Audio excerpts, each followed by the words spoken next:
I chose the wrong playlist. Let's get up. Some big energy here. Let's turn it up. That was the break playlist.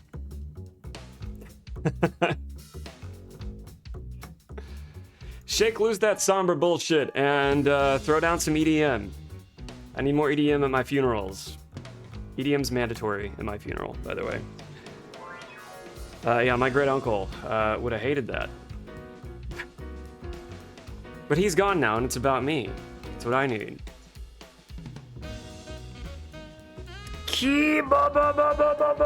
Oh yeah, tell. It's got to be the Mortal Kombat theme song, and to the extent that everybody is still able-bodied, or able-bodied at all,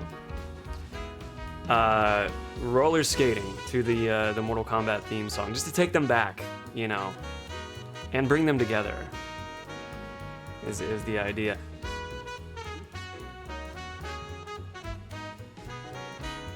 And music like this, live band playing, you know, all the hits from JRPGs, I think is a must. Oddly enough, my great uncle that passed away, he was so prepared. He had so many pages of notes written that one of his church members had to kind of be hyper selective about which pages he read. Like, he had to narrow it down, like, from several pages down to just like 3 to make time for everybody. What he read was super impactful, but it was inspirational because the guy was always pretty charismatic, hammed it up. I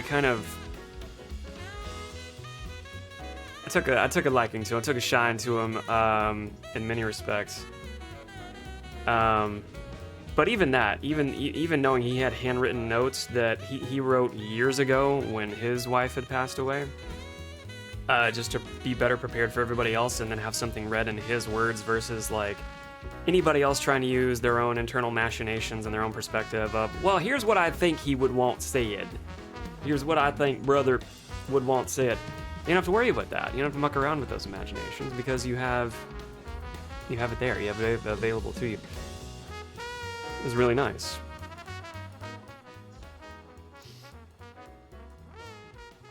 For those that don't know, my weekend was sandwiched, bookended, and otherwise had a sunrise and a sunset of funerals on Friday and one on today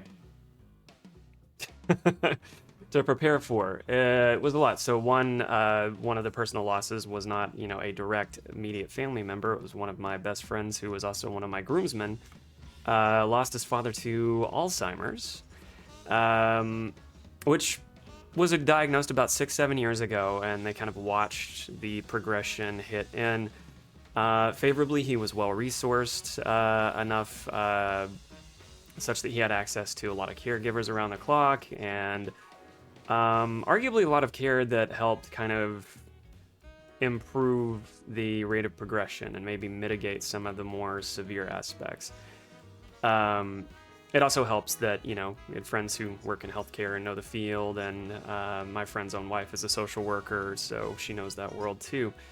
So, I mean, all things considered, couldn't have asked for better circumstances outside of just not getting that diagnosis in the first place, right? Such as the frailty and poetry of being human, all the blessings we get to be evolved with, we don't really get that choice in how we go.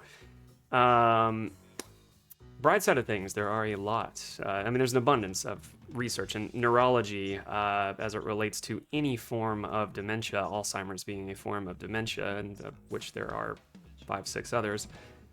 Like Lewy bodies would be an example of one, Parkinson's another one. Anything considered like neurodegenerative, it's one of the most robust studied conditions out there, with a lot of potential, you know, cures on the horizon.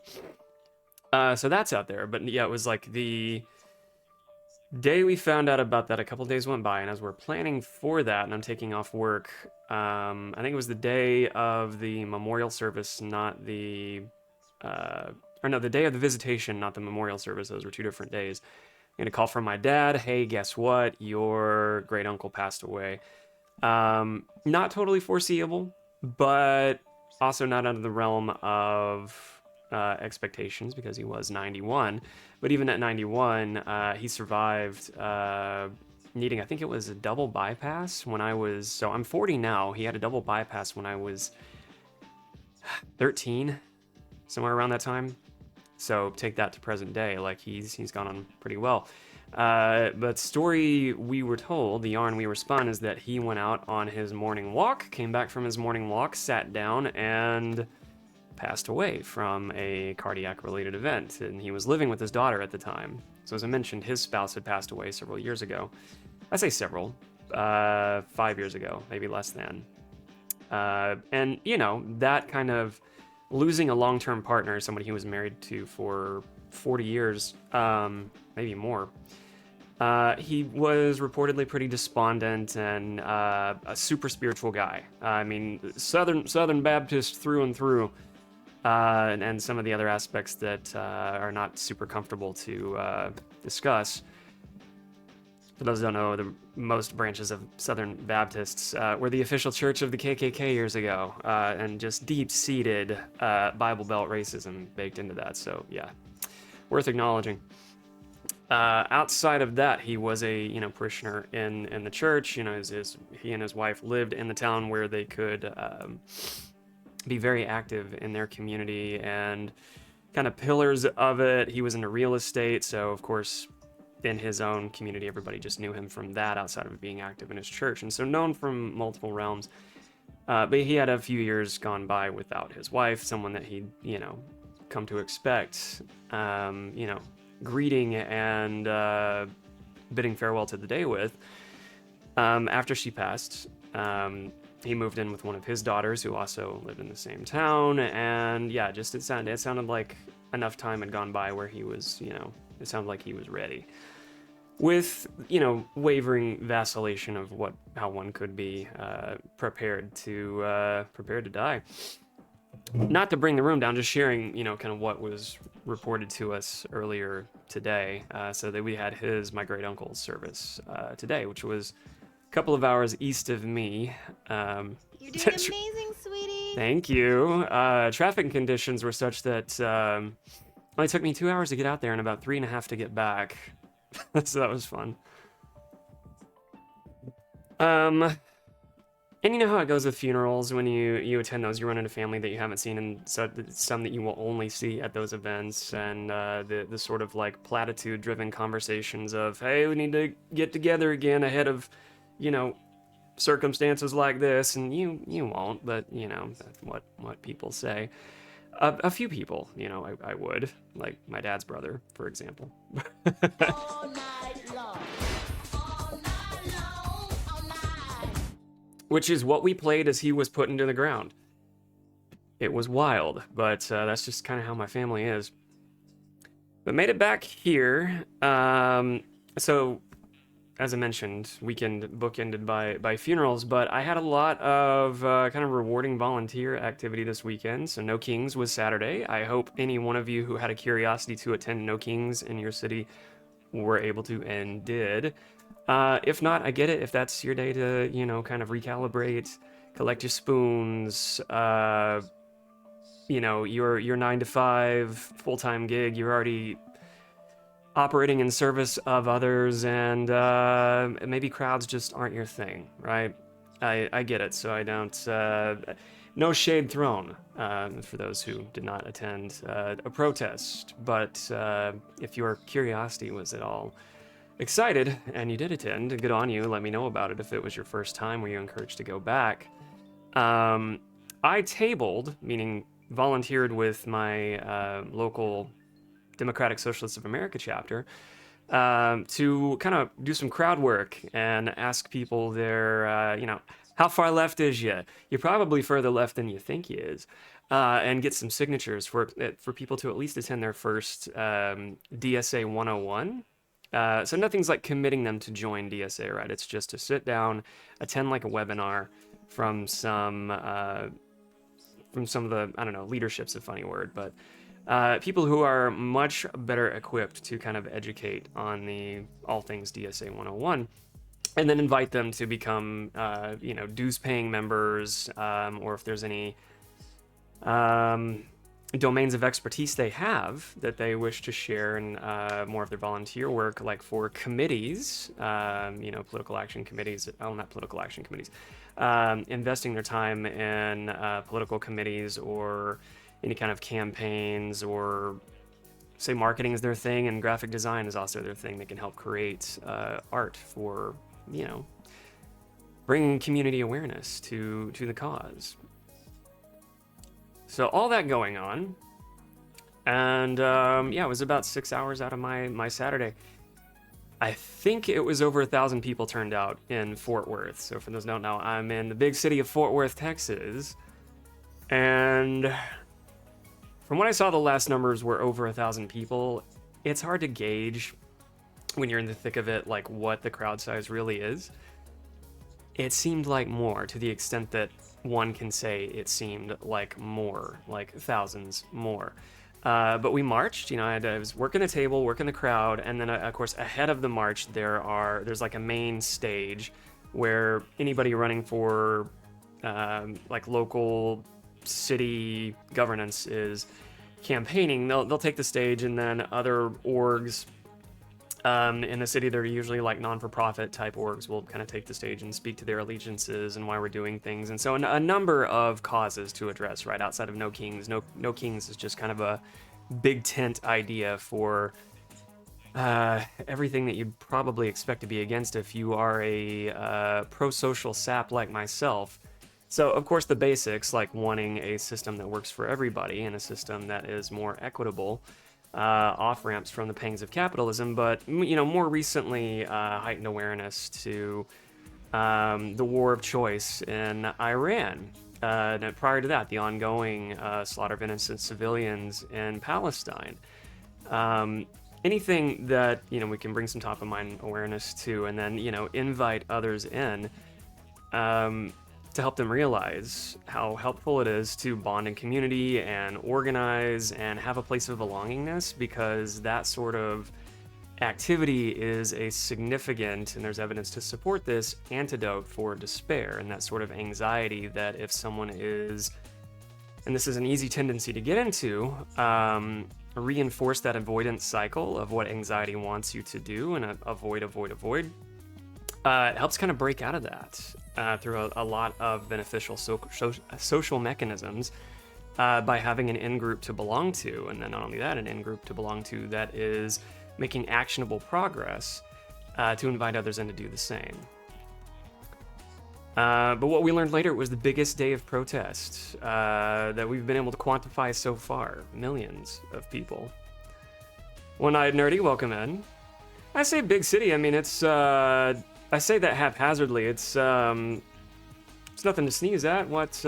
Fort Worth is what? The 10th biggest city in America? I think for those that don't know, it kind of gets put under the shadow of like Dallas if they haven't traveled the DFW in the last, I'd say, 20 years. But for the same people who think that DFW Airport is in Dallas and don't realize it's like not even remotely in Dallas. I say remotely, that's not the right word to use. But the majority of DFW Airport is in Tarrant County, which is in Fort Worth. Tarrant County. Fort Worth is the county seat for Tarrant. So immodestly sized, and more people coming to North Texas by the day.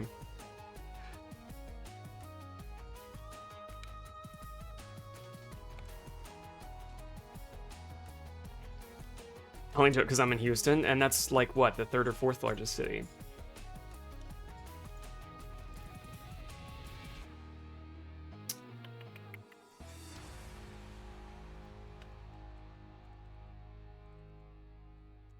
Let me see.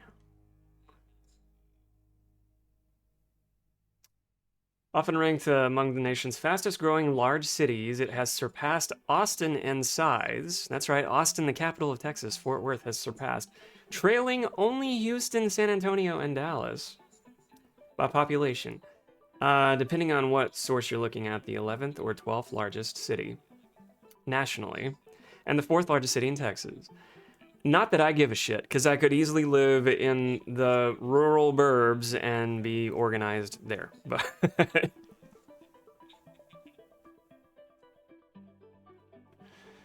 I think I'm going to Houston for Easter. I think my gift to myself to just really test all of the DBT skills that I've learned from finishing DBT skills for highly sensitive people, which is the book that I finished today on my drive back. Really putting to test all of the skills that I've taken away from that book. What better way to do that than to drive to fucking Houston and back? I've already survived crossing 2 major metropolitan areas today, so why not throw another one in the mix and really just see if there's any attenuation between how freshly adopted these coping skills are and when I put them to use again. Why not? Just make sure I'm not bullshitting myself, you know? I think that's a good idea.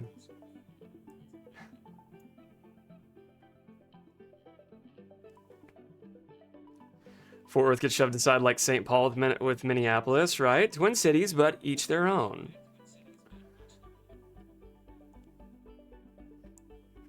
So hi again, Kibobo. Also, how y'all doing? Hello, Ace. I haven't properly greeted you. Hello, Sister Sultry. Welcome in. One-eyed nerdy, always a pleasure. The Darbinses might be up in there. Hello, hi, howdy, hey, mwah. Puff, thank you very much for those kind words. I could put many words here, but none of them would be very negative. Thank you for being a beacon of kindness, mental fortitude, for breeding such kind space for all of us to wind down, at least in the States. Stay yourselves, dapper. I'm feeling a little dapper today. Love me for being me. Thank you.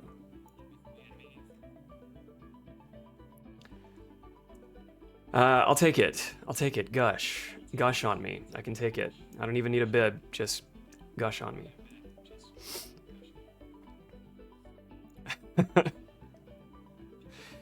Yeah, again, despite the... so I mentioned earlier, one of my maxims, prose of choice, the poetry and frailty of being human, despite the memorial services bookending the weekend, the volunteer work at DSA, very rewarding. It's hard to say friends yet, but I think I've met potentially new friends that I'm organizing with. One of those like attracts like situations. We already have a shitload in common. Let's take it further.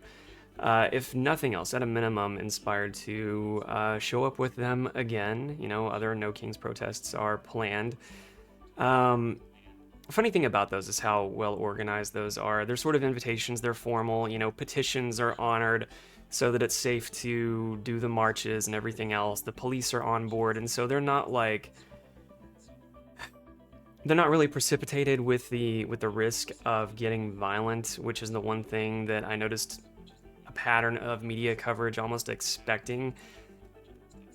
Look up any No Kings protest and look at the leading line for the headlines and the kind of posture that they're taking with how they report them. They're reported with this sort of like expectation that something horrendous is going to happen. Like the poor defenseless protesters are going to instigate the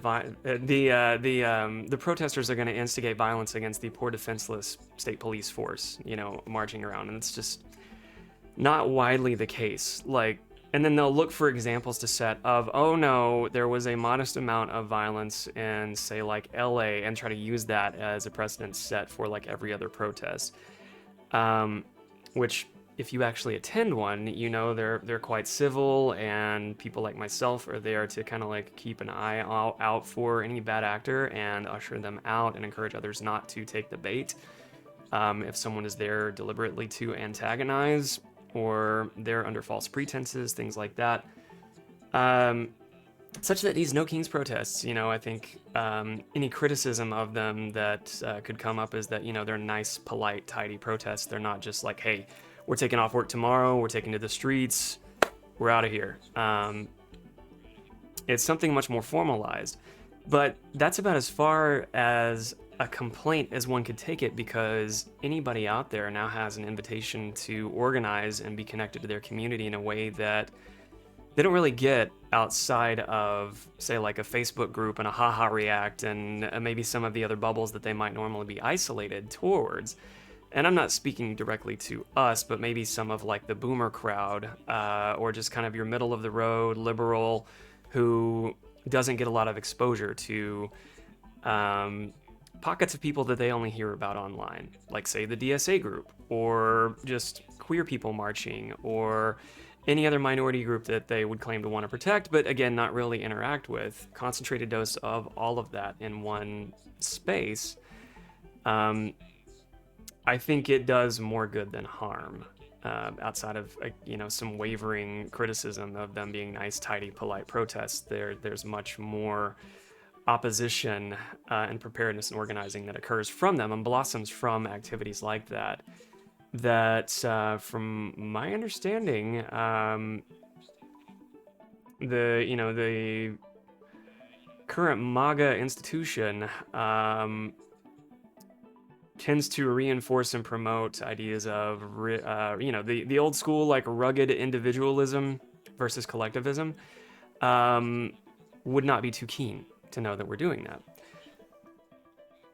They're pretty fun, in fact, a great place to meet people and get connected to orgs, right? You'd be surprised and not knowing what else is out there because, they're absent the backing of millions of dollars. A lot of these, your local community orgs, fill in the blank of what pro-social allegiance and pocket they may be filling.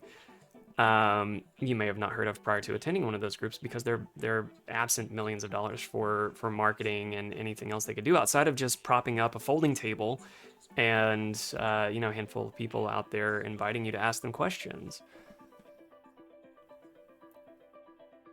So again, if you haven't attended one, worth doing. There will be another one, but in the interim, if anybody is curious about joining their DSA, please do. Please look into that. You don't have to contribute if you can't, monetarily, but, conversely, if that is all you can do is contribute monetarily, you're doing a lot to support both a national and a local cause. For that matter, if you think I'm cool and if you fuck with my political ideology and if I haven't scared you away from my streams over the last 4+ years, you're probably more aligned with DSA than you realize. Worth looking into.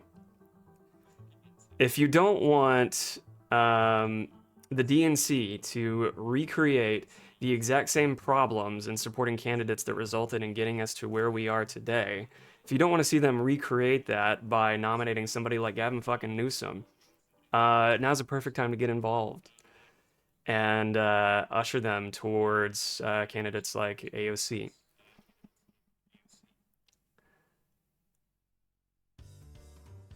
Who again could be further left, but let's face it, she's pretty agreeable and already has a lot of base and a lot of constituents.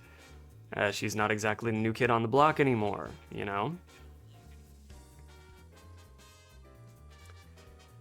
Remember when I was mentioning about going to a funeral earlier today? I sure did let out a big cry. My tree pollen allergies were fucking with me big time earlier, but nothing like a good cry to, detox a good bit. I wonder why I have to adjust that. That should already fit. That should already fit. Let's take that here. Stretch. Okay, maybe that will work. Big enough. Oh, gross, Gavin Newsom. Exactly. None of us want that.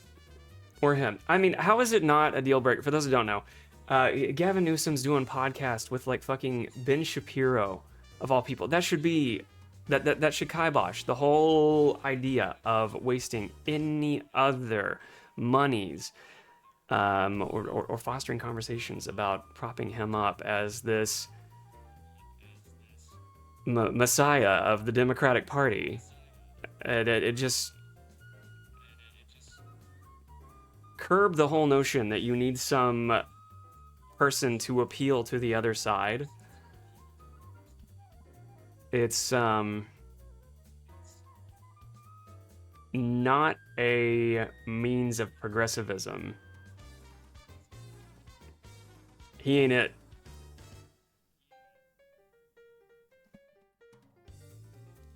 What a fun way to find out my caps lock was on. It'll get you. It gets you. Well, yeah, I mean, he's anti-trans, which, of course, isn't getting a lot of ink. He's not exactly... the pain points that we're aware of, right? The pain points that are caused by capitalism resulting in a housing crisis, education crisis, healthcare crisis, the ongoing failure of this grand experiment where nothing has trickled down. People are,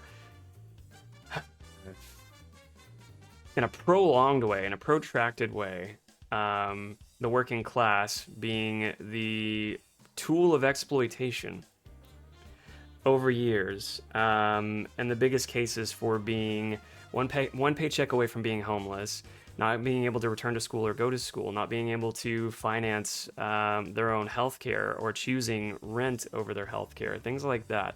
Pain points created by the system that has never been meant to protect them. We need an off-ramp from that. Gavin Newsom isn't going to change that. Nor does he speak to it. Nor does he speak to an off-ramp for these. He doesn't say anything that is aligned with working class progressive policies, really. Yeah, he's anti-Trump and he's got a good meme game, but we're not memeing our way out of aristocracy or totalitarianism or fill-in-the-blank-ism, fascism. We're not meme gaming our way out of that. I mean, the only thing he's got going for him is, like, I guess he's handsome. I don't know. There's that really cute picture of him staring down, browbeating Trump. Like, who cares?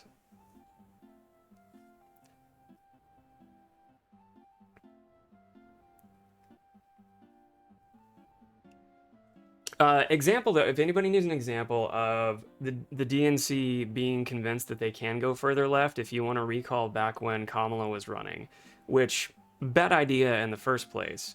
She's not entirely problematic, but the idea of that she's a cop and she entered the race late and whatever else. When she was picking her VP choice, before it was Tim Walz, who was a pretty progressive choice. Who was it? Is it Josh Shapiro was like high in the running, and Mark Kelly were high in the running, and they were pretty middle of the road like Democrats, and enough people were rallying behind the scenes saying, go further left, make a progressive choice, make a VP pick we actually give a fuck about, who isn't like on the AIPAC dime and everything else. And before we knew it, when conversations were shifting from somebody like Shapiro or Kelly, surprise, we got Tim Walz as a VP pick, which was huge. It was a pretty solid indication, like, okay, somebody on the team is actually listening, and just and 1 out of 1, right? Examples that enough outcry can create some influence.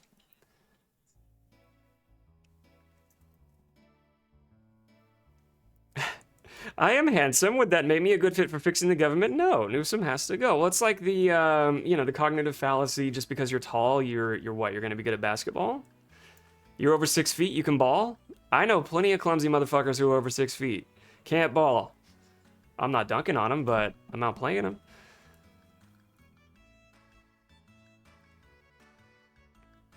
Also, hi, Carly. Carly, I'll have you know, I like you. You're also not the only Minnesotan here. May I introduce you to Kibo Bo, and I don't know if Kibo's boyfriend / husband / fiance forevermore is around either, but if you ever see Zombie Phoenix here, they're some of our other favorite Midwestern folks who we'll see very soon. We're fundraising with all of April, and I'm going to see them at Midwest Gaming Classic in Milwaukee. So Carly, I don't know if you know about that. You know about Midwest Gaming Classic? You might be interested. you dig on retro gaming, you dig on, you know, that community, and just a really cool retro convention that is like half retro convention, half history museum, as far as I could glean from going last year. Every console I could conjure that I could ever hope to play was not only out on display, but you could interact with it. You could actually play it. It wasn't behind plate glass. I say that because I can compare that against to like the video game museum in Frisco, which is a little bit closer to where I live, and you know, you can see plenty there, but you can't play everything. They do have plenty of consoles out you can interact with, but the point is, Midwest Gaming Classic is cool, and I want to see more people there. Don't, but I'm moving. Oh, that's gonna put you a little further away. Congrats on the move. That's gonna put you a little further away. Oh, you want to be closer to Hassan. You want to be closer to that boyfriend. I get it. I get it. Me too. You go get him. You go get him. Just invite us to the wedding.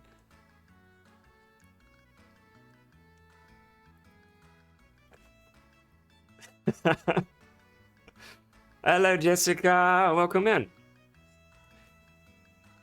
We were just talking how much fun I had tabling with no kings over the weekend, and what an antidote to anxiety that was, fostering a little radical hope, and then shit-talking Gavin Newsom, whatever else, and then excited about things to come. Midwest Gaming Classic, that's coming up. I haven't started talking this article yet, but I have done some crying today. I did leave a memorial service earlier. Manic Socratic, I'm so glad you're back. It's not Manic Socratic, the non-sock puppet account from Manic Socratic, twitch.tv's own Manic Socratic, as we live and breathe, has returned to us. Yes, Jessica, I'm just forecasting, optimistically. I'm forecasting wedding between Hassan Piker and Carly there. I've seen them photographed together before. They look like a match to me, I think. You giddy up, mama. Hey, Sean, good to see you too. Let me pull up something, because while Manic was out, I think we all had this experience. Well, I don't want to speak for the majority of us. Several of us got a very suspicious message from Manic's account. I know he doesn't probably want to rehash this, but the TLDR was Manic's account was unfortunately compromised by a dumb motherfucker who doesn't even bother to sound like him and tried to scam us into clicking a nasty link. And I don't think any of us fell for it, but we did try to have some fun with the bad actor. Let's see, where can I find this?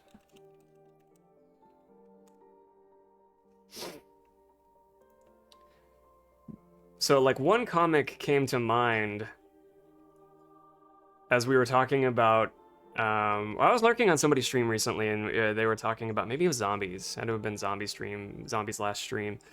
Talking about, like, everybody recognizing the prose just wasn't quite aligned with how Manic would type, and red flags. Abundant red flags. A multitude of red flags to throw everybody off. And I don't know why I thought of this comic. This comic made me laugh. So this is a Perry Bible Fellowship comic that came to mind. Let's see if I can frame this to where it'll actually make sense.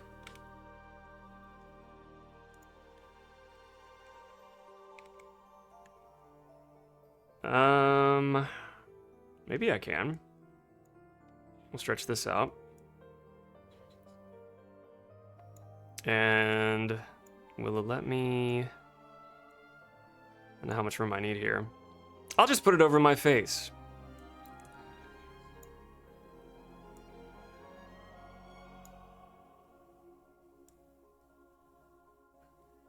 Right, so there's us walking towards Manic. Wise old Shitashi, I apologize for my tardiness. I realize a great war is upon us.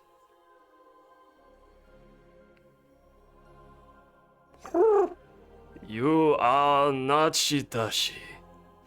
We realized that Manic was not our Shitashi. He was nowhere to be seen.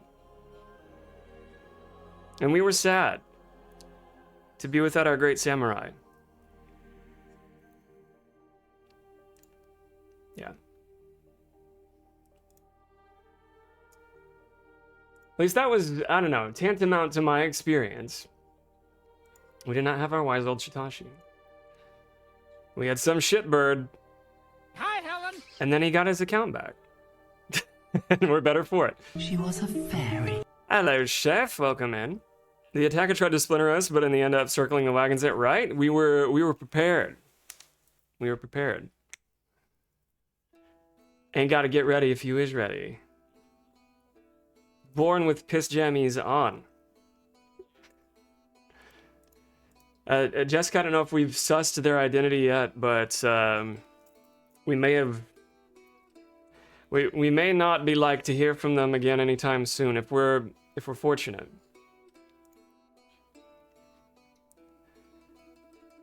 Helen, how is Helen? Oh, Helen or Helen? How is Helen?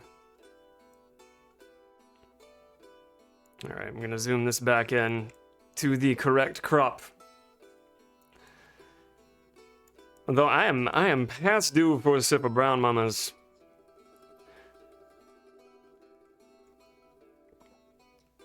Carly, congrats again on the move. That is a significant move. That's cross country. Helen's made that move recent. Heather has made that a big move recently too. Also to Cali. There's somebody else you can hang out with when you get to Cali. Heather, Carly here in chat, Carly Cutie Pie is moving to Cali in a couple of weeks. Be friends. So Cable wills it. Be friends. I watched Kit Boga and Scammer Payback, so I kept myself informed of scammers and their methods. I'm not sure who they are. Watch it now. Sultry has over 101 channel points. Fuck my face. I just remembered. Dobbinses, we gotta schedule a movie night. We gotta lock in a movie night for April. We gotta lock that in. It's gotta be like a. Dig me down one more time. I don't know. Maybe we'll skip like a Tuesday stream and just do a movie night instead.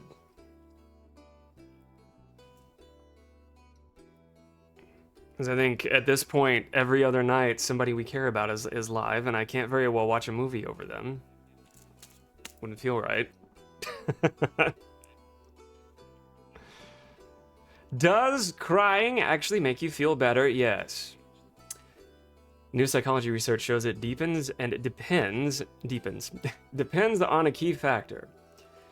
The short answer, yes. A good cry can, of course, bring catharsis and release, and it is a healthy thing to do, nothing to shy away from. Of course, we don't want it to preoccupy our time. But having come from a memorial service earlier today, I can account and attest that I felt much better after I did it. If not but to get the tree pollen out my face meat, there were more benefits than that as well, as I was recounting all my favorite memories of my great uncle. A recent study published in Calabra Psychology has found the emotional benefits of crying depend heavily on the reasons behind the tears. While people often assume that a good cry provides immediate emotional relief, the research suggests that shedding tears does not universally improve a person's mood. The effects of crying are relatively short-lived and vary based on whether the tears were triggered by personal distress, media, or moments of harmony. It's also funny to consider the evolutionary benefits of why we cry. What is the social bonding mechanism of that? And to help kind of foster, the wheels turning there, you think about the social bonding impacts of, say, like laughter that you would share with your friends, and how that deepens your connection if you're able to yuck it up with them. Because what is laughter if not but the surprise sense of safety? There's this sort of incongruous moment that you didn't expect, and oh, that didn't quite turn how I anticipated, therefore I'm gonna laugh about it. And it's just surprise, alarm, safety that comes out as almost like a full body tickle. You get a laugh out of it. Long-standing evolutionary benefits to deepening those social bonds by way of learned behaviors like that. But crying, what would be the benefit of crying? What would that be? What does that do for us? Scientists conducted a new study to better understand how crying affects adults in their natural everyday environments. In the past, scientists have mostly relied on laboratory experiments or surveys that ask participants to recall past events. These traditional methods can create problems because people might hold back tears in a lab setting or struggle to accurately remember exactly how they felt days or weeks later. It's also funny to consider like what emotions that we evolved with to feel that we've later named that we may have not had named for 2 million years ago.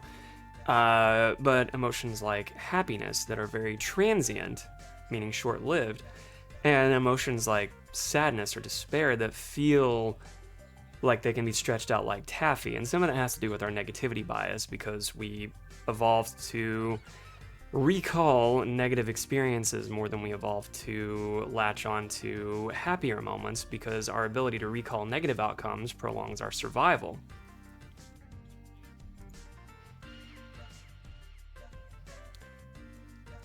I don't know what I just approved, but I approved it. Fox and Hound when she releases him, yeah. Yeah, what's everybody's go-to like movie moment that gets you with the go-to movie moment that'll just inspire like instant love? You pretty cry. None of you ugly cry, by the way. You pretty cry. The scene for me, it's the scene in Big Fish. Towards the end, I don't want to spoil it for anybody. But when everybody really is there and the son sees that, oh yeah, oh yeah. Just one of those best Tim Burton movie.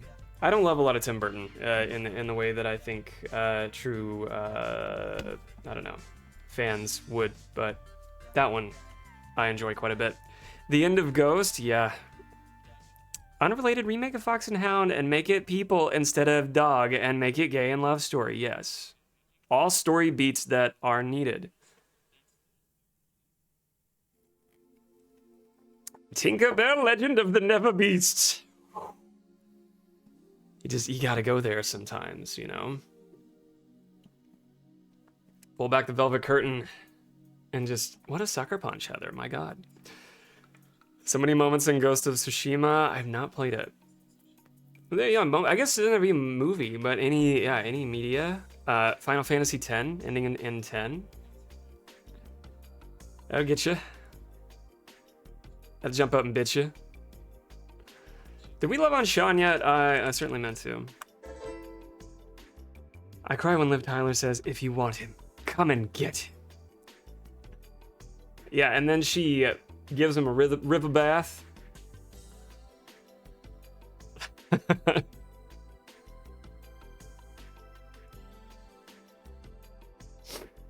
Crying is a basic human behavior. I was astonished that very little research has been done on crying in infield-like settings, said study author Stefan Steger, professor at the professor and the head of the Department of Psychological Methodology. Through the streets and right into your brain. We gotta live on tale too. Thank you.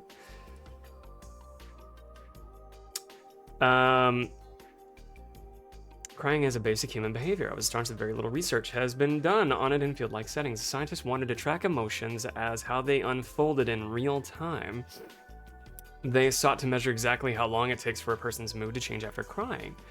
They also aimed to see if factors like the intensity of the tears or the specific trigger for the crying change the emotional outcome. The other thought I have for like the social bonding mechanism behind crying is just the opportunity to be vulnerable with someone, right? You're kind of taken out of the wherewithal with the ability to hold your spear and catch prey if you're kind of in the throes of riding some complex waves of emotions until they subside, until those waves crash down with a little less intensity and you kind of get back to your baseline flow. You know, you need someone to be around to honor that safety and maybe witness you through it. I think a lot of baked-in benefits to being able to be around somebody, or be trusted that you can be independent and have time to yourself to do that, however you choose to cry. Scientists wanted to track emotions as they unfold in real time. They sought to measure exactly how long it takes for a person's mood to change after crying. They also aim to see if factors like the intensity of the tears, a specific trigger for the crying, change the emotional outcome. To explore these questions, the scientists observed 106 adults over a period of 4 weeks. The participants were primarily women from Austria and Germany with an average of about 29. average age of about 29. They installed the customized tracking application on their personal smartphones to log the experiences. So self-reported data. When participants cried, they were instructed to immediately log the event in the app. They recorded the specific trigger, how intensely they cried, and how many minutes the crying lasted. So kind of frequency, duration, intensity here. Kind of like in the way you track emotions, right? Frequency, duration, intensity, and their current level of positive and negative emotions. The app then automatically prompted them to report their emotional state 15, 30, and 60 minutes later. Not hearing any tunes here. It's throwing me off.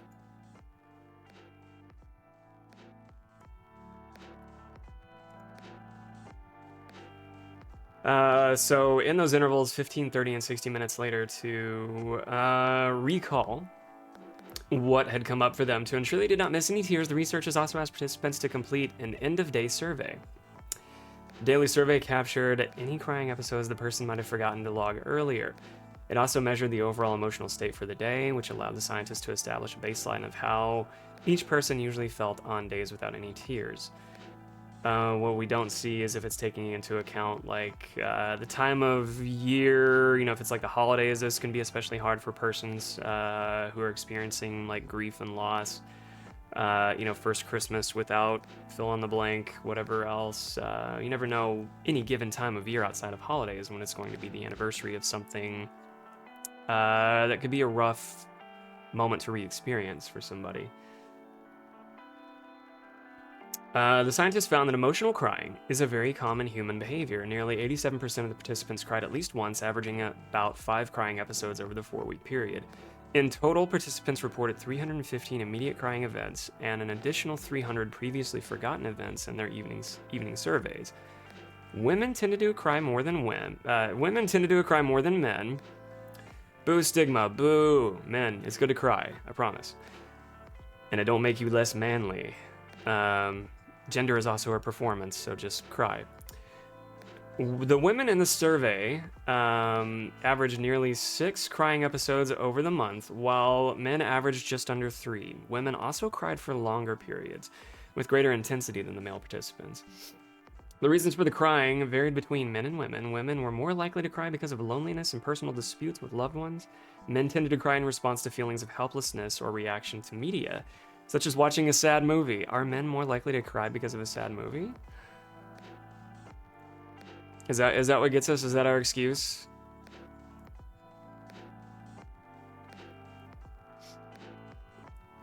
Sultry are unable to get there sometimes. That's okay, and I'm sorry that happens. Rash, welcome in. Thank you for the good luck. Cried at the end. Oh, Clerks 3. Yeah. That was not foreseeable. Yeah. That was really sweet.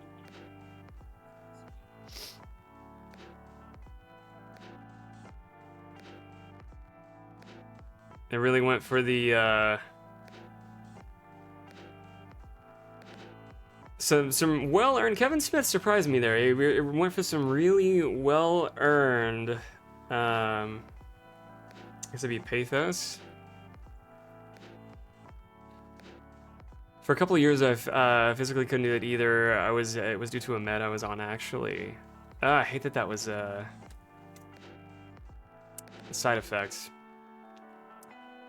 Saw Clerks 3 with my buddy who had just gotten out of an extended hospital stay. Made it hit 10 times harder. Yeah, that's when the story feels a little closer to home. Yeah, because I mean, what is any fiction that we witness? What does that do? I mean, it allows us to re-experience something and kind of it's like play. We do anything for play. We're doing that to experience something that might make us feel unsafe, but in a low-stakes environment, so that we can project ourselves into that story, but also safely. So introducing like a modest stressor that we know we can get to the other side of without any real exposure to harm. But it can become good practice for the real thing, or to reconcile familiar hardship. And he turned the signature catchphrase into an emotional gut punch anyway. Oh, Kevin Smith said he rewrote it because it was originally too sad. I wonder how else that could have gone. Across the entire group, the most frequent cause of crying was media consumption. Tears triggered by feeling overwhelmed or lonely were the most intense and lasted longest. It's funny that none of the people they surveyed were in the US either. These specific episodes average between 11 and 13 minutes each. When looking at emotional outcomes, the scientists found no overall evidence that crying automatically provides immediate relief. The emotional aftermath depended almost entirely on the specific trigger for tears. Crying in response to personal struggles, such as loneliness or feeling overwhelmed, led to a sharp drop in positive emotions and a strong increase in negative emotions. So physiologically, what crying allows us to do,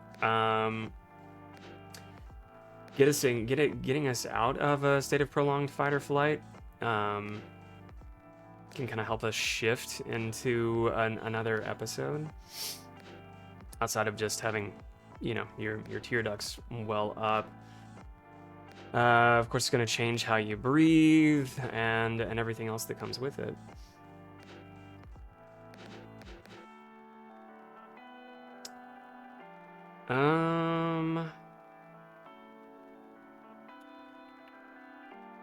Let me reread that. The emotional aftermath depended almost entirely on the specific trigger for tears. Crying in response to personal struggles, such as loneliness and feeling overwhelmed, led to a drop in positive emotions and a strong increase in negative emotions.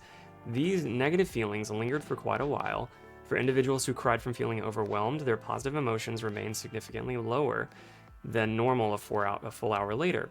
These self-focused triggers also dragged down the person's overall mood for the rest of the day, though their emotions returned to normal by the following morning. Tears shed for other reasons. I got a little loud on me.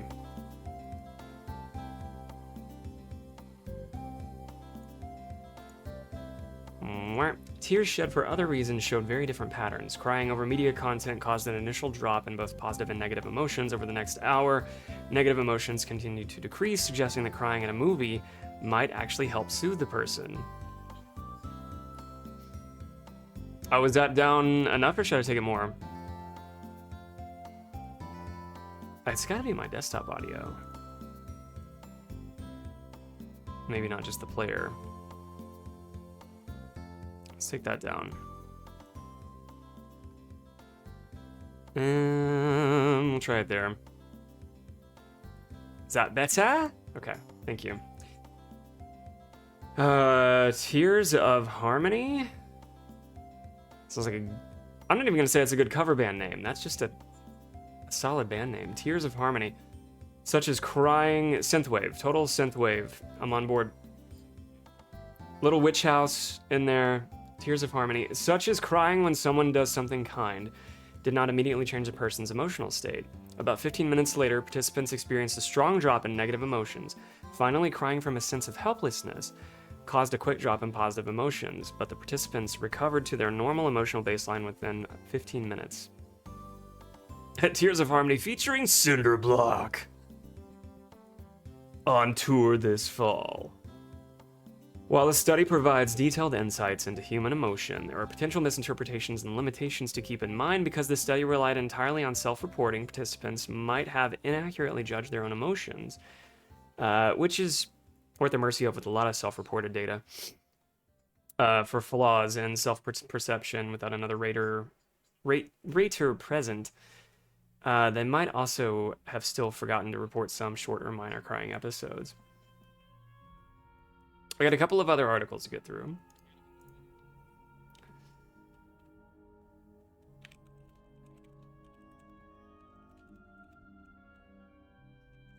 That foreseeably should elicit no tears. It's like your baby shampoo, no tears. Stream is the satisfying equivalent of your favorite baby shampoo, no tears. Unless we're talking about the Indian Eclipse 3 or Fox and Hound.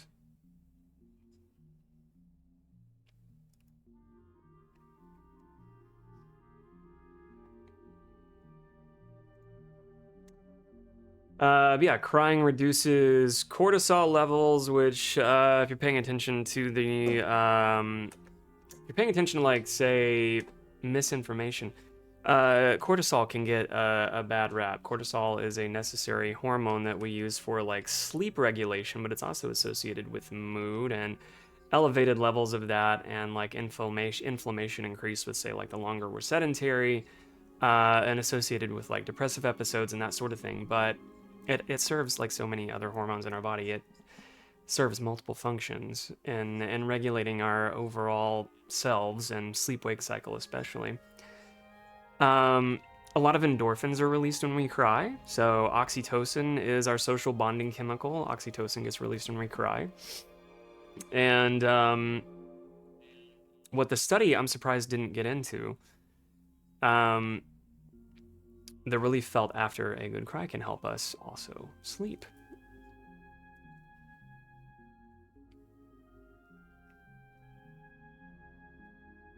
And when we say like endorphins, that's usually just a catch-all term for like endogenous opioids, you know, the body's self-made feel-good chemicals, right? Our built-in pain management. Welcome in, Zombuts. Good to see you. Very much looking forward to all of April. More recently, I've learned that a good cry can be a pretty effective way to get out of a panic episode. Yeah, for sure. And like, you know, like we're gleaning from the data, it depends on the context, set and setting, why we're doing it. You know, it's also important to recount that just because the men surveyed in that study only experienced like a cathartic cry after watching a movie, that doesn't mean that represents all of, you know, that gender across the board, right? There's a lot of socio-cultural norms that go into that, you know, where someone might feel safe crying if they're socially stigmatized for doing so. Perceptions of masculinity get baked into that, which are usually tied to some gross layers of insecurity they should probably also work through. But all the same, there are other factors to consider.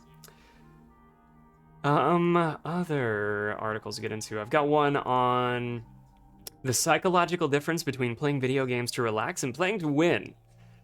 And the last one on, we're gonna shit talk Chat GPT. Shit talk Chat GPT. Acts as a cognitive crutch that weakens memory. So once again, and we've talked about this before, other studies suggesting cognitive decline, literal atrophy, and cognitive decline in what you might otherwise consider social intelligence or quote-unquote common sense. In other studies that we've read, persons who overly relied on language learning models were reported to have reduced measurable cognitive faculties as a result. So that doesn't mean it's problematic in using it at all. To me, there is, just because of a depletion of natural resources to generate that cute picture of your puppy dressed as Superman, but all the same, over time, there are, of course, agreeable practical use cases for that. Not composing like breakup texts, right? Or using it to offload very necessary discomforts that we're required to feel our way through and experience to deepen our connection with ourselves and manage, you know, interpersonal foibles the next time around. We don't want to offload all of that to ChatGPT because it's more comfortable to have that compose a breakup letter. I'm mentioning that because there's articles about Gen Z doing that exact same thing.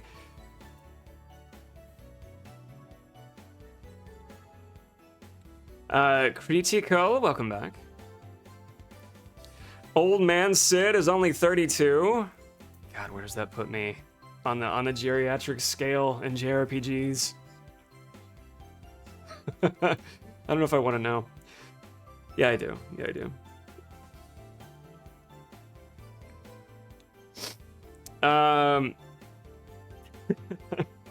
McTindy, I mentioned the ending of Big Fish. Does that do anything for you? Does that ring any bells? How about this? I never grew chest hair. Weep for me. No?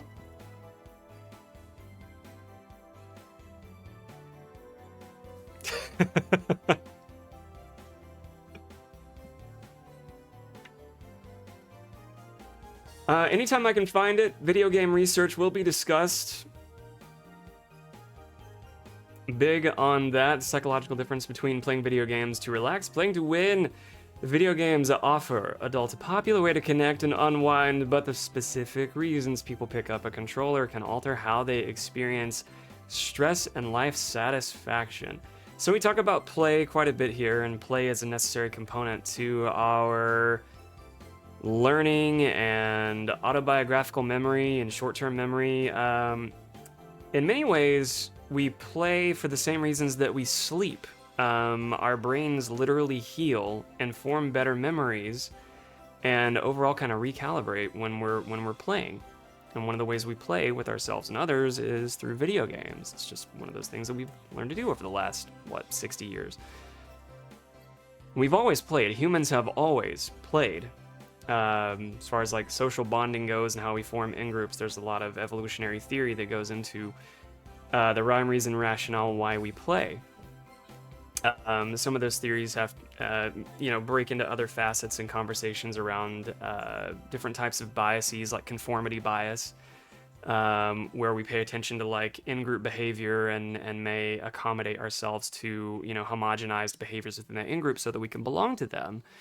And then certain deviations from that group, of course, branch off into other subgroups, right? And then that's how other subcultures get created.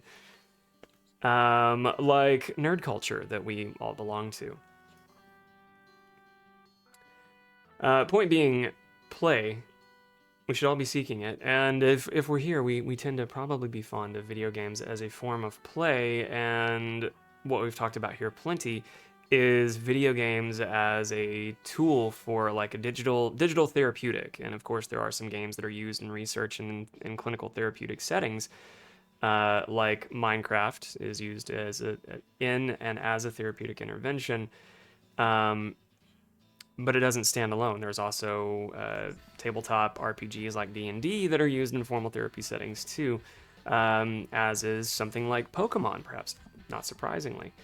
Just depends on the person's connection with those ideas, how they choose to play, how they want to imagine themselves projected into an avatar, and how they want to confront their inner critics by kind of gamifying that and putting it into language and accessible means that make sense for them. A new study reveals that playing primarily to win is linked with higher anxiety, while men and women often report different motivations for starting a game. I haven't seen the data on it in a couple of years, but I think we're about 50-50 with, split. Whereas like when we were kids, gender differences on gaming, and largely because of how gaming was marketed, girls, women were not usually aligned with playing games, versus now I think it's like closer to 50-50 for those that play games. These results are published in the Journal of Affective Disorders. People engage with digital worlds for many reasons. Some look for temporary escape from daily responsibilities. Others want to challenge their reflexes, socialize with distant friends, or experience an interactive story. Plenty of people that play games, enjoy them as much as if they were playing something more communal, more social. They're not enjoying a game less because they don't have a second player, right? And the things that draw us to them, I guess one of the things I wanted to highlight is that whether it's clinically led or not, there's a therapeutic benefit to playing, but what this is getting into is it kind of comes down to your mindfulness-based approach to how you're wanting to play and how much you want to think about how you're playing as it impacts the outcome and what you're getting out of it. Psychologists categorize these motivations in a few broad buckets based on the rewards they provide. The most common reasons include playing to relax, playing to improve one's skills, playing to simply have fun, and playing to win. And each kind of posture that you take while you're playing can potentially impact the perceived amount of fun, right? The most common reasons, again, playing to relax, playing to improve one's skills, playing to have fun, or just win. The video game uses and gratifications theory proposes that players actively seek out different digital experiences to satisfy specific psychological needs. These diverse starting goals can strongly alter the emotional impact of the gaming session. I would say all of this is still steeped in fun, so even though there may be diminishing returns on perceived, I don't know, relaxation score, how much fun someone had, fundamentally, like I was saying earlier, you're exposing yourself to a fictional realm with a safe stressor in a very low risk environment and play, right? Many adults who play video games also experience mental health challenges in their daily lives. Generalized anxiety involves persistent excessive worry about daily events that is difficult to control. Social anxiety centers on an intense fear of social situations and a strong desire to avoid them. Digital environments provide a safe space for people with social anxiety to interact with others from a comfortable distance. However, certain competitive environments might increase overall stress levels. Mental health outcomes in gaming also exist within a broad culture that frequently struggles with gender equality. On that note, I mean, there's reasons why some players don't prefer like MMORPGs or tactical shooters online, and much prefer team-based, what might be considered, friend slop over I want to play military gun game only. And okay, that sounds like I'm shit talking them. There are fun ones. They're just like they're not for me. But different setting, different preferences, and benefits potentially throughout. Movements within the gaming community have highlighted the severe online harassment directed at women, which is a tremendous problem in most gaming communities. Women gamers often face a higher threshold to be accepted by their peers in digital spaces. They may endure sexual harassment or outright threats to their safety while just trying to enjoy a hobby. I wonder if he even mentions Twitch streaming here. Because of these negative experiences, women might approach online games with more caution than men, or they may play behind avatars. They might prefer quieter games or to choose to avoid voice communication features entirely to protect themselves from verbal abuse. These environmental pressures could shape why different genders choose to play certain games. Lead author Kaylee Waters and co-author Mikael Rubin, both researchers at Palo Alto, wanted to map out these relationships. They sought to identify how a person's motivation to play connects their anxiety levels, life satisfaction, and gender. Daz, welcome in. I meant to say hi to you like 5 minutes ago when you first said hi. Hello, hi, howdy, hey. Happy Monday to you. How have you spent your weekend?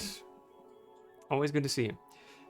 The researchers analyzed information from a publicly available database containing past survey responses from over 13,000 adult gamers. The vast majority of participants identified as men, while a smaller fraction identified as women. I wonder why they just wouldn't quantify that. Participants in the original database completed several questionnaires regarding their mental health. Again, this sounds like self-rated information, so potentially subject to some validity concerns. They answered questions about social phobia, which included items about avoiding parties or fearful physical symptoms like trembling in public.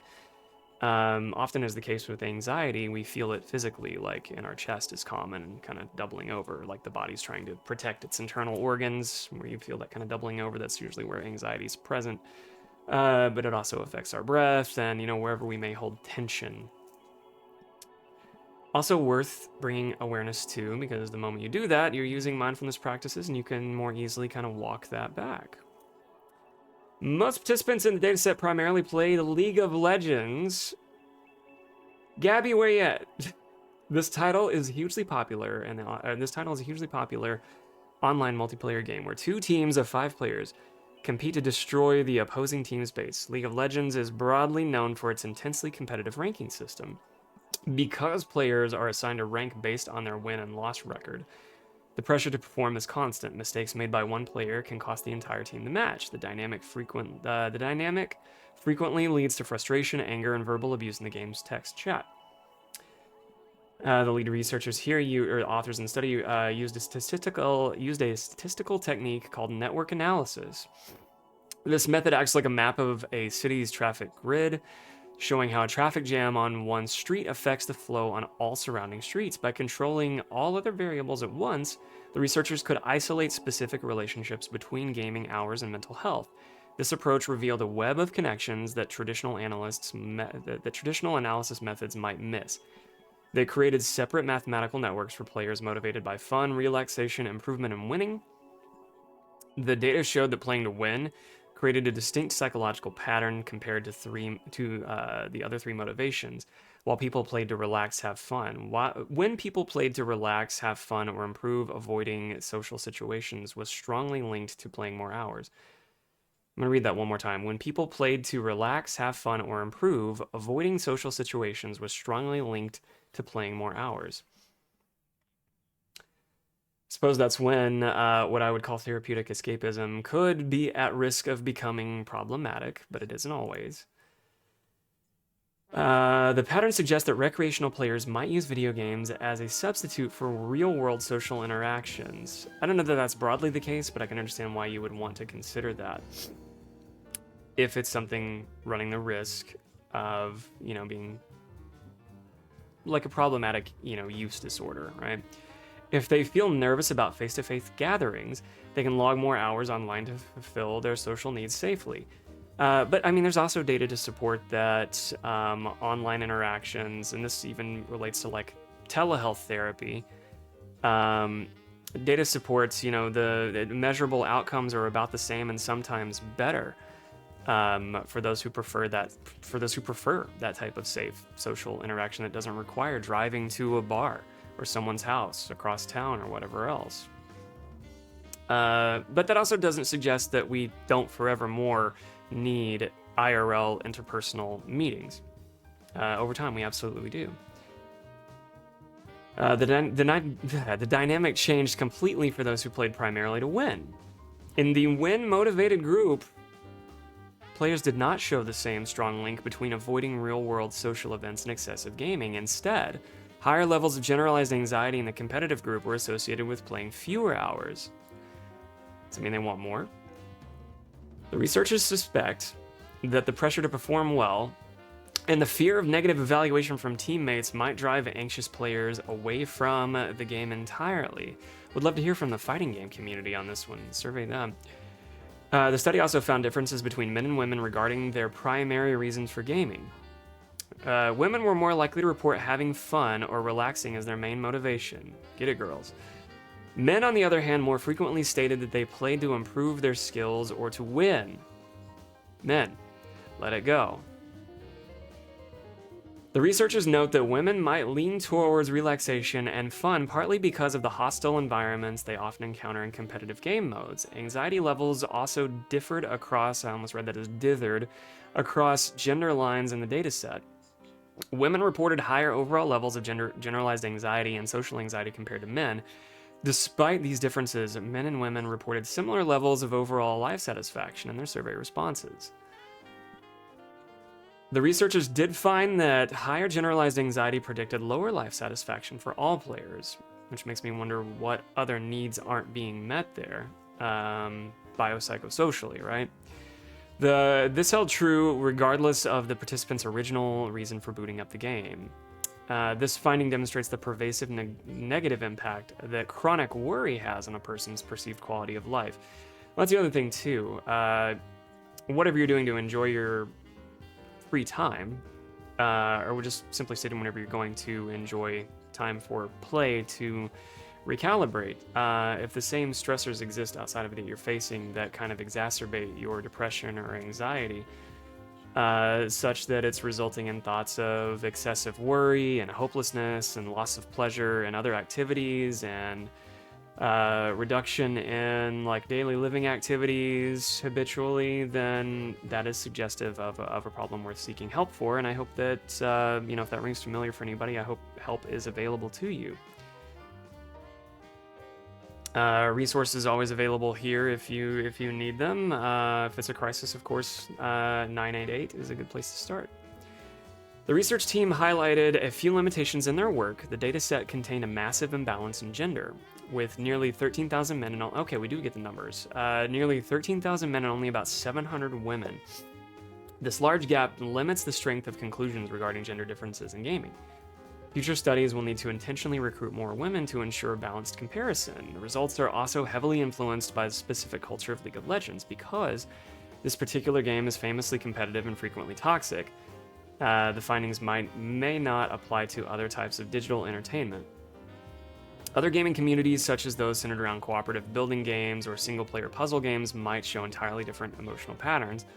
The motivation to play and the resulting anxiety likely shift depending on the genre. Right. Okay, I'm gonna drop this here in case anybody wants that.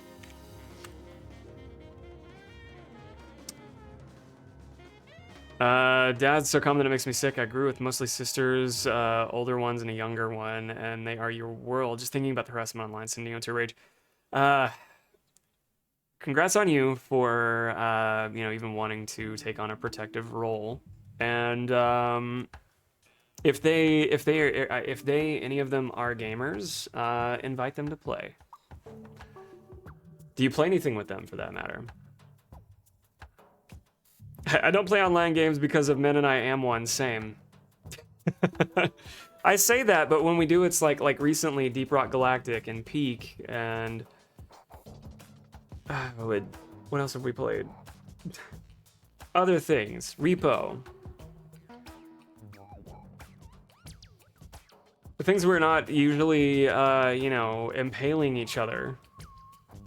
Or like side-scrolling co-op, like the beat-em-ups, like the new Marvel game. So much fun to play with anybody. I need to get the new Scott Pilgrim, come to think of it. Peak just had a very cool update. Oh, that's right. Yeah, Peak did have a cool update. I saw that. You can kind of choose your own adventure. So it was my understanding of the Peak update. For those who play Peak, for those Peak curious or current Peak players, you can kind of change the loadout on... What all did they change? It was like you can manipulate wind settings, like tornadoes on, off, fall damage, a number of things. Well, howdy, Hiller. Good to see you. Just wrapped up some research conversation about why we cry and the different mechanisms behind why we cry when we cry, and some data to support that some men reported feeling a little bit better after crying by watching a movie than crying due to, say, like distressing media exposure as compared against women in the same survey. But in this same data, it was kind of isolated to people outside of the United States. We also talked about, as it relates to psychological play, the rhyme, reason, rationale, why some gender-based differences may exist in online play in video games. And the last article we're all going to love because I'm going to shit-talk ChatGPT one more time. And then we're going to go to break. We're going to shit-talk TikTok. I'm going to make a TikTok account and be immediately banned for saying Free Palestine. We'll give TikTok a good smacking. ChatGPT acts as a cognitive crutch that weakens memory, new research suggests, and this is not the first bit of research that we have shared that indicated a very real diminishing return, cognitively speaking, from over-reliance on language learning models. Previously, we talked about research that indicated college students, when preparing formal research of their own, or even developing like white papers or anything else, or collaborative research, the participants surveyed, who also went under MRI to actually measure what's going on in their brain a little more empirically outside of just questionnaire data. Those who relied more on language learning models, the data indicated that they significantly the researchers observed significant atrophy, meaning brain shrinkage, in the prefrontal cortex, which is like associated with executive function and logic and social intelligence, and the part of our brain we use to kind of walk back and soothe fight or flight responses. Very critical core part of our brain that we use for like interpersonal relating and managing stressors and that kind of thing. So more than one body of research indicating that persons who overly rely on language learning models, diminishing returns cognitively as it related to like their stress responses, social intelligence, interpersonal relating, that kind of thing. worst performance overall on cognitive tasks, then here we are again. ChatGPT acts as a cognitive crutch that weakens memory, new research suggests. I mention this because I've seen articles more recently about persons, younger persons typically, offloading very necessary stressors that are worth facing, worth confronting and not avoiding, and reinforcing that cycle of avoidance as it relates to like writing a breakup letter to someone they were dating. ChatGPT, let this person down easy. Write that with your bestie. Sit down, shit talk the person that you want to break it off with, if that's even the healthy thing to do. Pal around, get that done. Don't rely on an LLM to do it.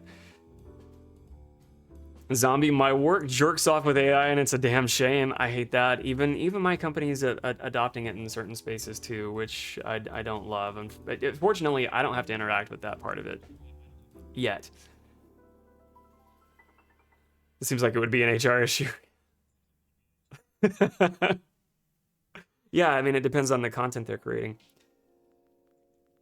Even so, gross waste of resources. Don't do it. I'm going to use my last snooze. We're going to get through this, and then we're going to take a break and come back, and we're going to finish Puppeteer tonight. A recent experiment provides evidence that relying on artificial intelligence to help study new material tends to reduce how much information students remember weeks later.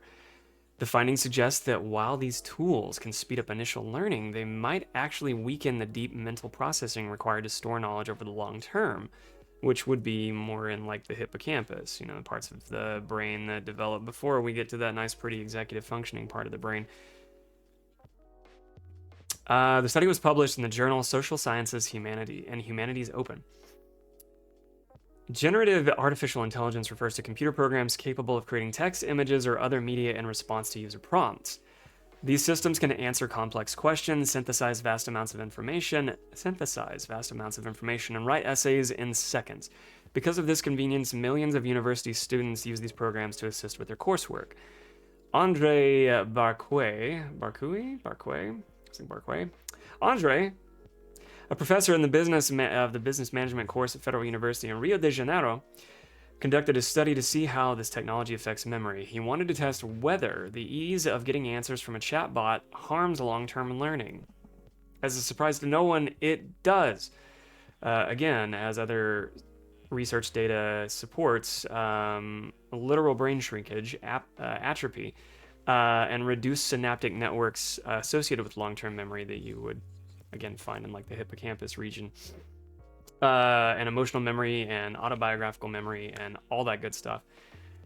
When a student delegates mental tasks to an external tool, in this case, what I refer to as offloading, they use that term too.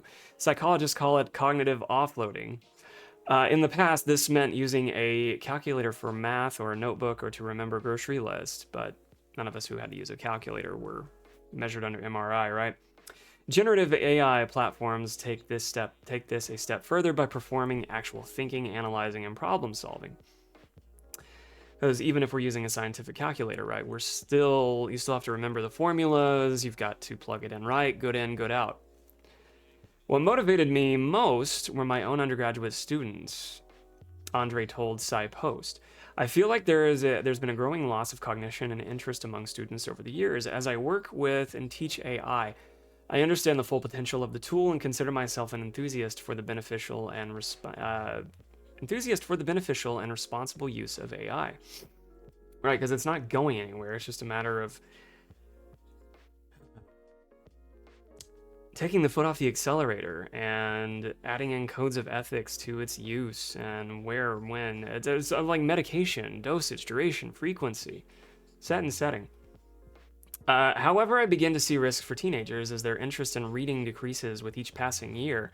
And with that, the creativity, critical thinking, text interpretation, and even writing or articulation skills also diminish. Theory on that is, again, related to all of that offloading. And I know I say this quite often, but all of that cognitive offloading is avoiding confronting any stressor.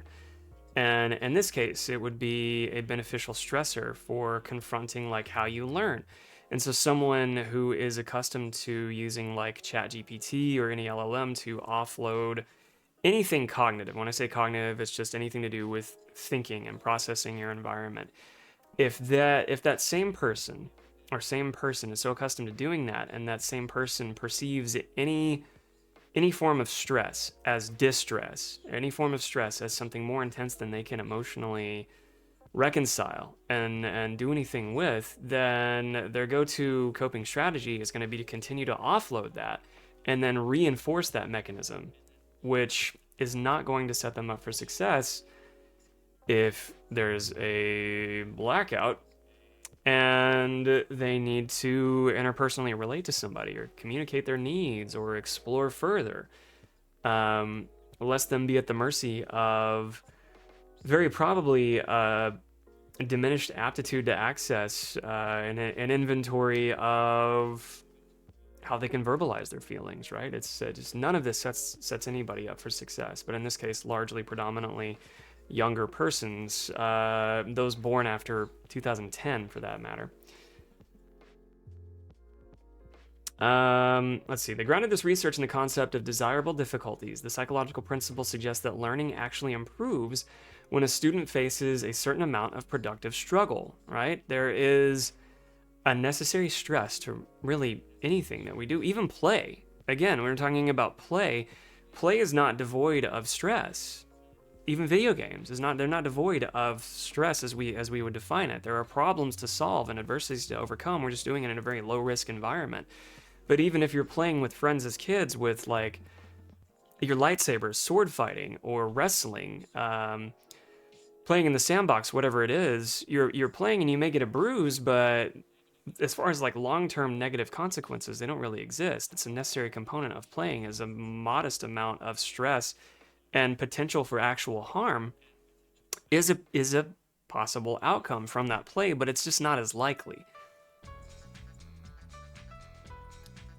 By providing immediate and polished answers, an automated chatbot might remove these necessary hurdles without that mental friction. And again, a necessary friction. Students might experience weaker memory consolidation. And memory consolidation is the biological process where fragile new memories are stabilized and stored securely in the brain over time. 120 undergraduate business administration students were recruited. Participants included 68 males, 52 females between the ages of 18 and 24. None of the students had formal training in computer science or machine learning. Students were randomly divided into two groups of 60. Both groups received the same assignment, which required them to research basic artificial intelligence concepts.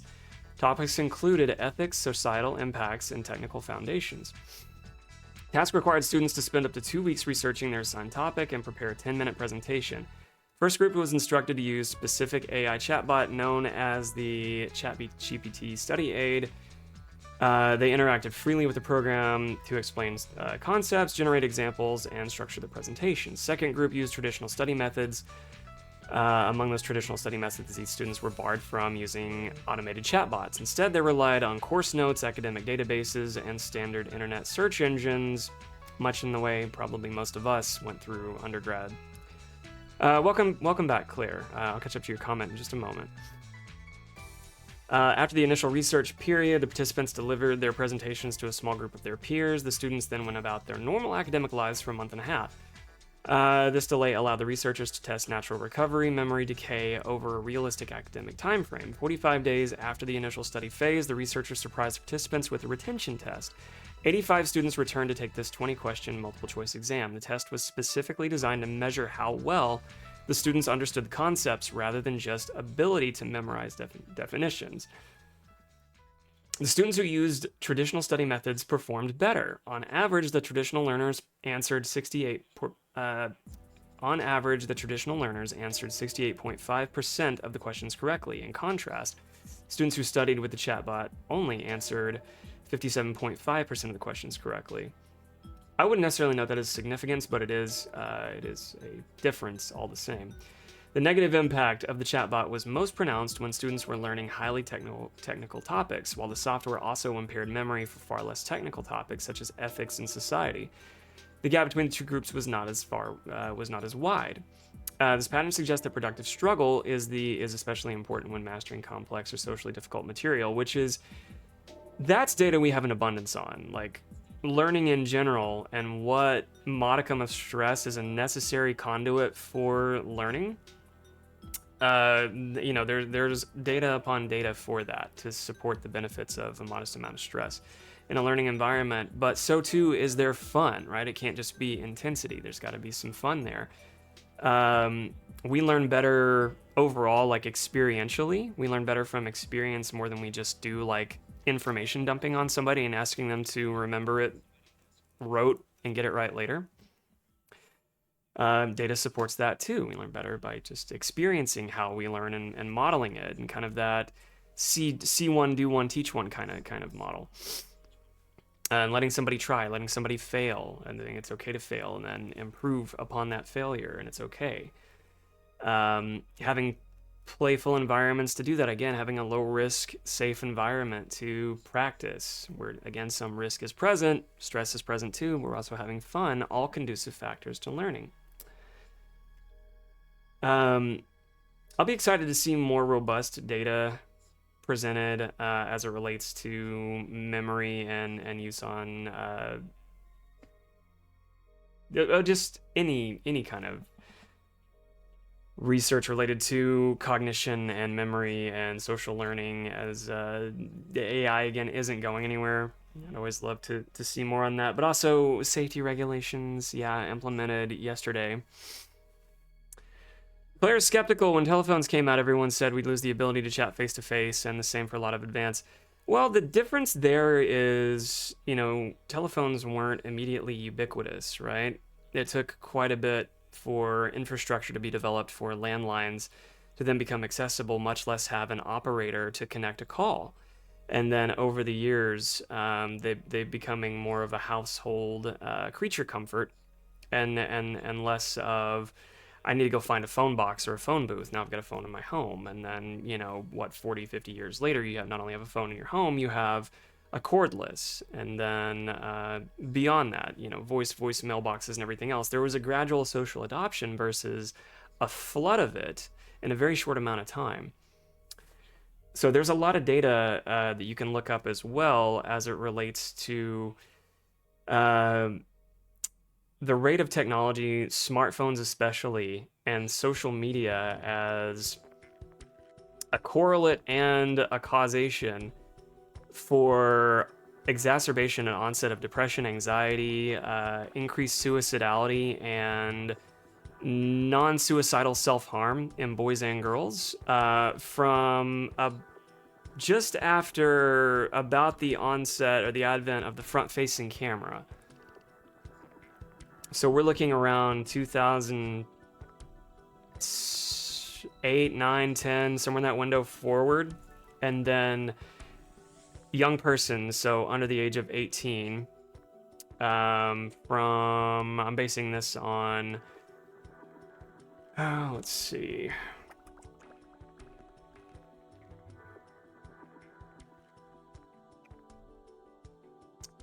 The Anxious Generation. It's a book called The Anxious Generation by Jonathan Haidt. Gets into this pretty thoroughly. And I'm actually brushing up on it. Several points I've brought up tonight have come directly from that book. I'm brushing up on it because April is Child Abuse Prevention Month, and I want to talk about that. Perils of technology, but also where things like COSA, the Children's Online Safety Act, Kids Online Safety Act can get propped up because protecting children, of course, is an easy thing to agree with, but then shoehorning in a lot of invasive anti-privacy type of shit underneath things that are easily agreeable, like protecting kids online. But why I mention the Anxious Generation is because it kind of thoroughly examines a lot of what you're saying with a rapid adoption of technology and the social impact that has, and then data to support negative mental health outcomes because of a lack of preparation as something so new and novel and alien. And when I say alien, he uses the metaphor of just taking any newborn and expecting them to succeed on like Mars. How successful someone would be just with such a rapid flood and an induction to something that even those of us who grew up with are still finding pretty foreign to reconcile use of and make sense of. I have about 10 seconds to run an ad, so I'm going to zip this up. We're going to take a break and come back and play Puppeteer. Also, hi and bye, YouTube. This portion of the stream is going to be uploaded to YouTube later, but we got to take a break and we're going to wrap it here. Okay, bye.